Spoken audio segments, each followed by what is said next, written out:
Letting her daughter sleep over at a classmate's house turned out to be the biggest mistake of her life. The next day, when the woman rushed over to pick up her daughter, she was met by the housekeeper, who gave her a response that shattered her world. Burada kalan yok. Burası The words hit like a bolt of lightning. In that instant, their entire family was plunged into a nightmare. Her husband couldn't believe what he was hearing and pressed for answers. Burada kalan aile nerede peki? Bu evde yaşayan aile yani. But he got the same reply again. Without hesitating, the couple called the police. Still, Elisa knew deep down this was all her fault. To understand what happened, we have to go back to the day before. Once again, Elisa was late picking up her daughter. Working as a private jet flight attendant meant her schedule was unpredictable, and it was a constant struggle to pick Lucia up on time. Luckily, that afternoon, Lucia had a new classmate to keep her company. Josie's family had just moved to town, but the two girls hit it off immediately. Josie's mom, Rebecca, seemed like a kind and attentive parent. After relentless pleading from Lucia, Elisa finally agreed to let her daughter go over to Josie's house to play.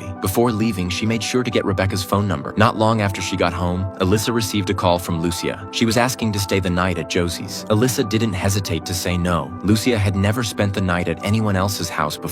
But then Rebecca's voice came on the line. She suggested that Elisa bring over some toiletries and make the decision after seeing their place for herself. When Elisa drove over to Rebecca's home, she was stunned the moment she walked in. The place was lavishly decorated, almost extravagant. Rebecca had even quit her job to stay home full-time and take care of Josie. She was warm and welcoming. Lucia was laughing and playing with Josie like they'd known each other for years. Feeling reassured by the setting and Rebecca's hospitality, Elisa agreed to let Lucia stay the night, unaware that this choice would trigger a waking nightmare. By the next afternoon, Lucia still hadn't returned. Elisa's husband said he had received a call from Rebecca earlier that day. She had said she'd bring Lucia back by noon, but now it was already 2 p.m., and the call had come from an unlisted number. That raised red flags for Elisa immediately. As soon as she landed from her latest flight, she was met at the airport by her husband. Ne arıyorsun? Mesajlarımı almadın mı? Hayır, telefonum çekmiyordu. Ona ulaştın mı? Hayır, telefonunu açmıyor.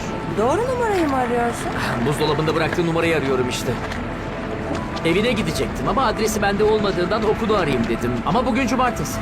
Ne yapacağımı bilemedim. They raced to the villa, only to arrive and find the shocking scene that opened this story. At the police station, Elisa broke down in tears, overcome with guilt. If she hadn't let her guard down, Lucia would never have vanished without a trace.